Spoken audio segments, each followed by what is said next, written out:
Hi, thank you, Bertha, and thank you very much for having me here. Let me share my screen. Okay, there. It's an honor for me to be able to present to you and to share the things that we've been doing here in the Philippines. Okay, so as we know, and it's been shared also by our previous presenters, that really our goal at SmileTrain is to be able to provide safe, quality, and timely care for those who are born with a cleft. And we know that it doesn't stop or start at surgery, but rather we need to be able to provide support for the parents and their families before, during, and after surgery. So what I'd like to start off would be our programs in the Philippines. Since 2001, so it's been 20 years now, we've supported over 64,000 surgeries in the country.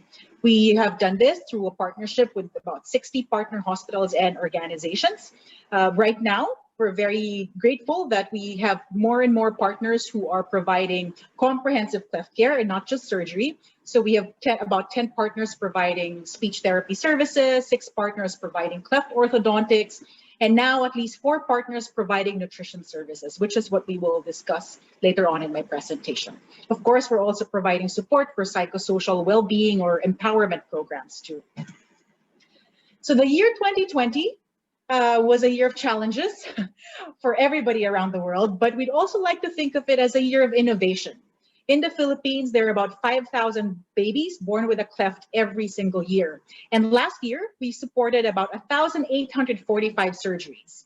Now, what do we do with the rest who were not able to receive surgery yet? As we know, with COVID, surgery days and the number of patients that we could operate on per day are limited. Even clinic hours are limited. And so we've seen that there's a gap in providing information to parents, especially who are anxious and scared about taking care of their child with a cleft.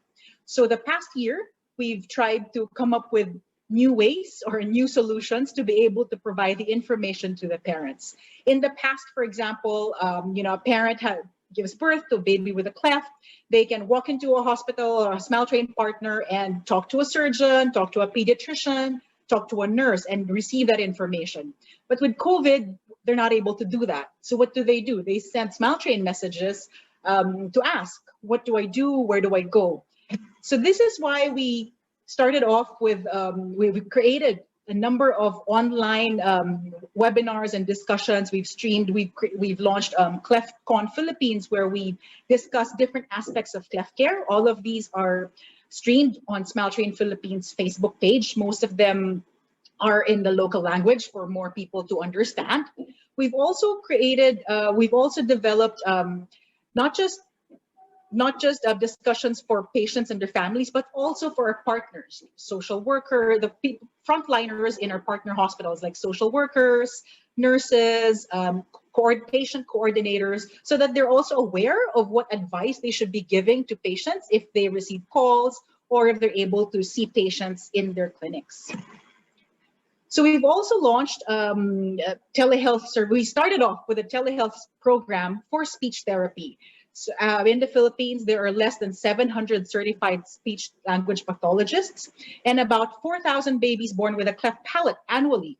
So there really was a need for us to innovate, and being on lockdown and in quarantine allowed us to communicate and work very closely with a number of speech language pathologists to to design programs around telehealth services, which we launched in April 2020.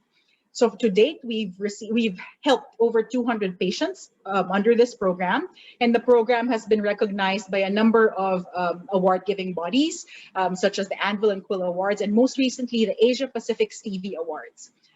This also led us to work even further and create a tool that people or the patients and their parents can actually do at home. So we've created the very first Filipino language speech app, which we just launched actually just last month. So we're very grateful for this opportunity to be working with the speech pathologists to create this wonderful tool for our patients. And now, so since we've had experience with the telehealth program for speech therapy, we thought that this would be a good opportunity also to broaden it and to look at how we could do this with nutrition programs.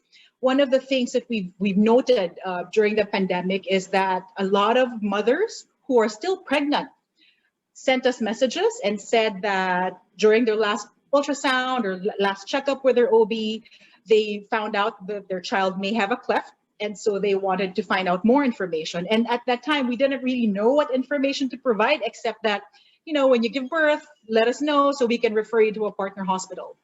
But so this forced us to do something about it, because we couldn't let mothers just wait and be anxious and scared for themselves and for their child. So what we've done is we've reached out to a number of feeding and nutrition advocate groups in the Philippines. So right now we actually have 4 partners who are providing different types of counseling or consultations related to nutrition programs. So we are helping mothers who are pregnant, mothers who have just given birth or have difficulty feeding, and mothers whose children are underweight or malnourished, so they are unable to receive surgery. So our goal is really to be able to help prepare them so that they can receive surgery. And counseling may be done online, telehealth, or face-to-face, wherever it is allowed.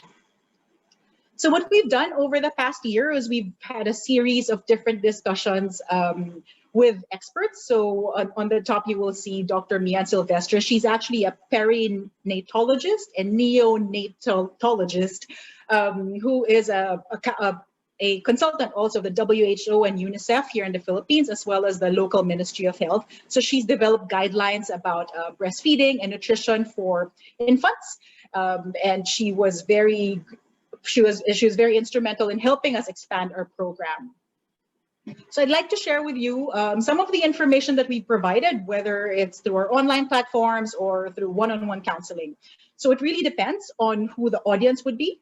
So we've had discussions specific for pregnant mothers, discussions specific for those with newborns or those with older infants, and those who are babies who are 6 months and up. We've also had a more internal discussions with our frontliners at the hospital, as mentioned earlier, hospital staff, nurses, social workers, and cleft program coordinators. These are some of the slides that have been shared during these types of discussions.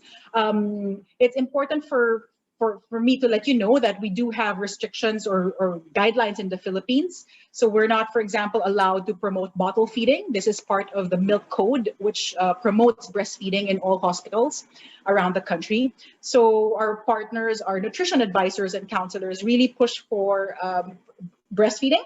And if the baby is unable to breastfeed, other ways to be able to give breast milk to the infants, such as manual expression or different equipment like cup feeding or spoon feeding or using a dropper.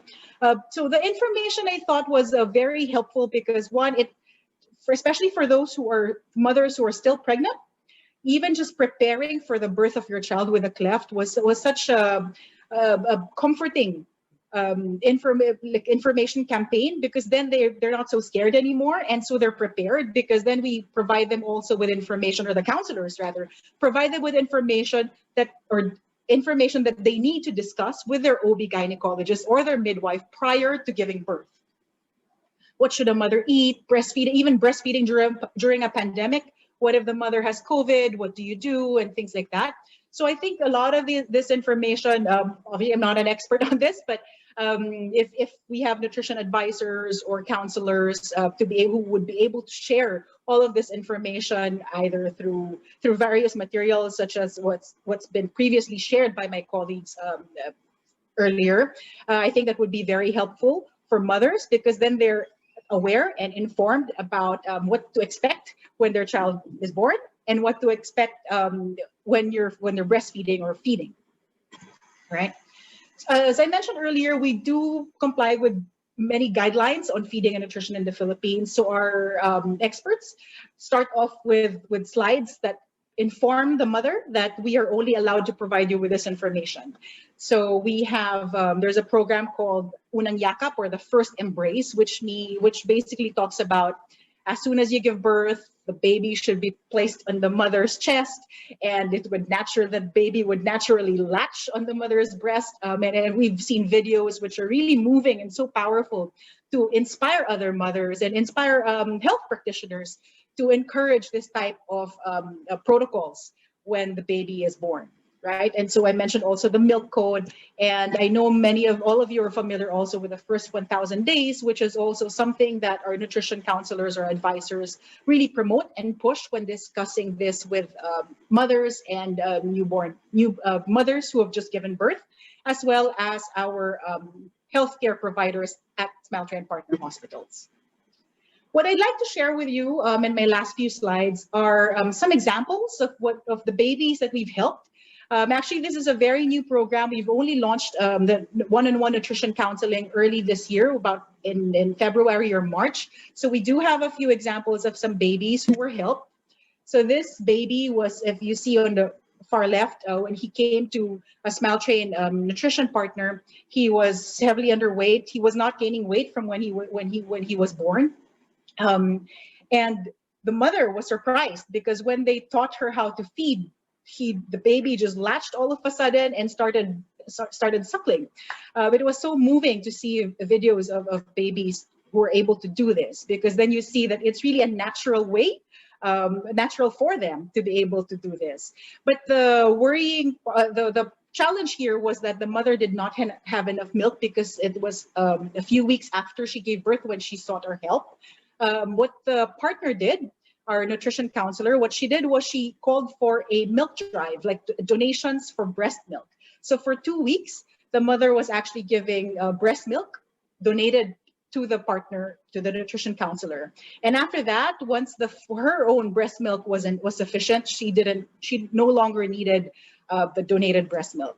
So this was really a collaboration from different organizations and different people who were interested to help provide the baby with breast milk. Today, the baby has gained weight and he's looking very well. He's also received orthodontic treatment or NAM at a partner hospital and should be receiving surgery very, very soon. This one is baby M. So again, she had difficulty feeding, but if you look at this video, when the first time I saw this video, I was in tears and I had to share it with Pam, who also started crying because it's just so moving to see how babies can suck, right? There, see, there. So the goal really is to be able to show that babies with a cleft can breastfeed, and it's not impossible. So it can be done. And this one is another baby who we saw, our nutrition partner, who's on the third photo, saw a few weeks ago. And what's amazing is that this is the first visit to her, and the baby just started suckling, and you could see in the eyes of the mother how she herself was surprised that her baby could actually do this. So her eyes are lighting up and was surprised that the baby could actually suck. There. But for this same baby, they were also able to teach her how to cup feed. So this is a nifty cup, specially made for babies who have a cleft. And the nutrition advisor also taught the father how to do it. So you will also see how the father's face lights up when he's able to feed the baby with using a nifty cup.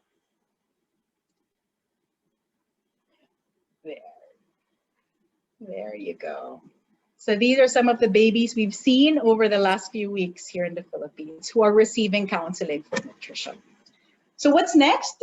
We are working on an awareness drive. So on the right, you will see a poster that we are printing out right now, and we are providing it all over the country. It's in different dialects, not just in the Filipino language.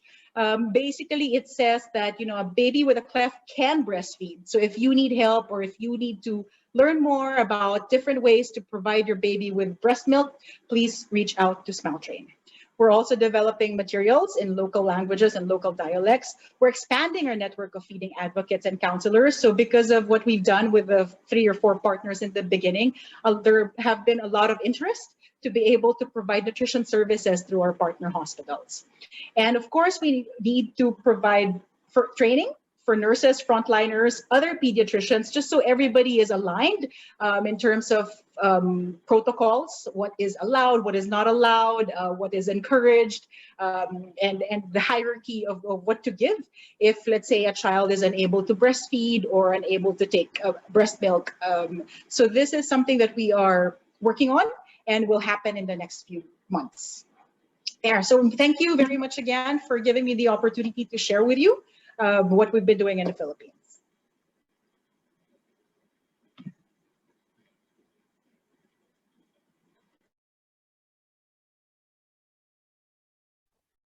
Thank you, Kimmy. Thank you very much for that informative presentation. You know, I laughed when I saw the father. The father was so surprised to see his child being able to feed, which is very powerful. We have a number of questions coming in through the Q&A. Owen Muzinda, no, Adelaida from Uganda was asking, which formula is used to calculate nutritional requirements for children with cleft deformities? And Pamela had responded to this.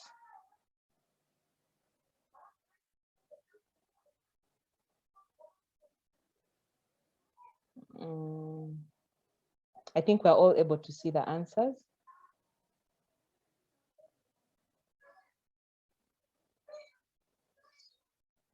And then there was another question from Rudolph Diop. He asked, which are the biological parameters useful to assess nutrition status of a child born with cleft lip and or palate? Kimmy, do you mind answering that?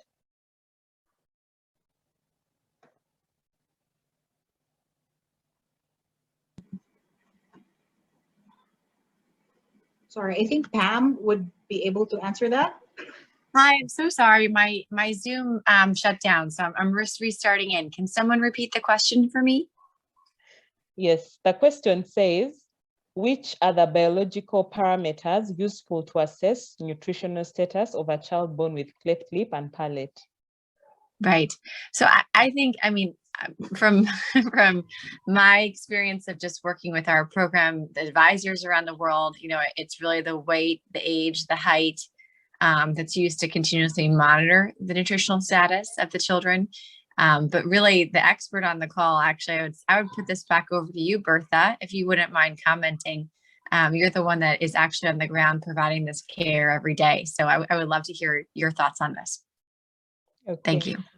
Yes. Thank you, Pamela. Yes, you are right. We do use, there are various ways of assessing nutrition status, but anthropometry is one of the quickest ways where we consider the weight, the age, the length or the height of the infant. And for this, we look at different indices.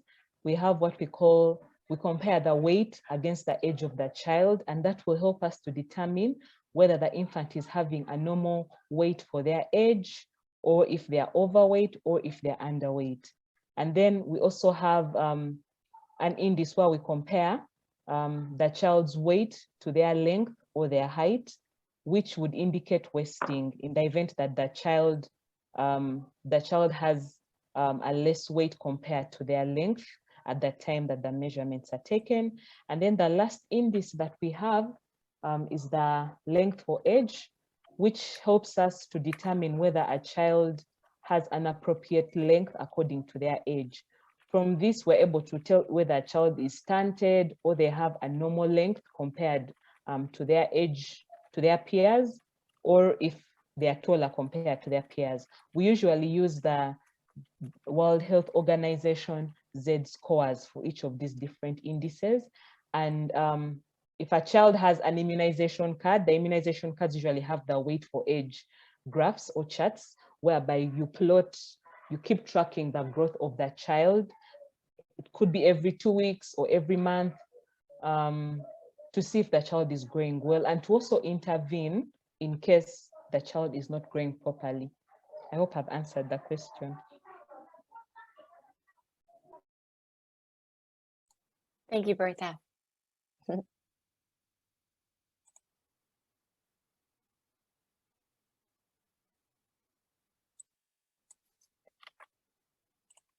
We have another question in French. Nicole, would you mind to help us with the translation? It's from Dr. Yes, Frank Masumbuko mm-hmm. from DRC. He says,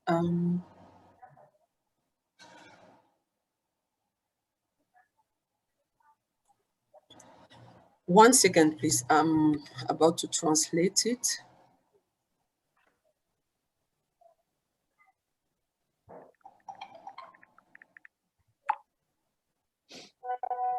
I think I can see that, Nicole. If you don't mind, I can jump in. He's asking about the use of palatal plates. So the idea of having the special retainer-like structure in the top of the mouth and covering the hole in the palate to assist with feeding. He's asking for the experience worldwide in using that plate for feeding. And I can comment that I know that many partners, especially in Latin America, they do use the palatal plates to assist with feeding. I think if Camila's on the line, if maybe she wants to comment about the use of this in Brazil. I know for Monica in Mexico, it is something that's quite often used. But Kimmy, I'm not sure about for you in your region, but let's start with Camila if she can comment. Hi, everyone. Good morning. Yes, Pam, you're right. I have some partners in Brazil that they do use the plate for feeding. But I'm aware, I don't have the specific right now, but I'm aware there are specific situations, according to some of my partners, that they mentioned when to use this plate. I can get more information from you and send for you guys in case you want it.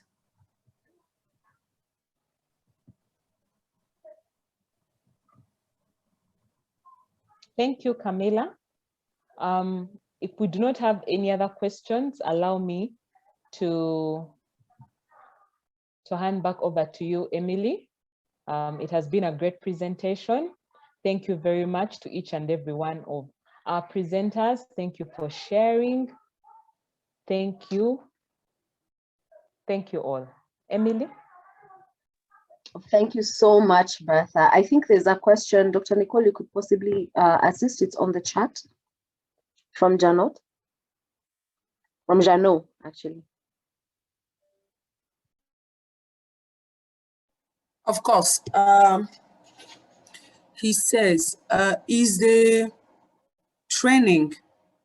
nutrition training of cleft child accessible for partners who are not, for surgeons who are not partners with SmartTrain? Is it possible for them to have access to those training, nutrition training? This is Pam Sheeran jumping in. Of course, we make all these resources available so that they're available for everyone. Our goal as an organization is to ensure that every child born with a cleft has access to care. So whether or not you're a SmartTrain partner or not, you can of course access the training materials. They are available on our website for download in English. If you'd like them in other languages, you can reach out to me directly. And I'll put my email again in the chat, but please feel free to reach out and we can send you some of the training materials.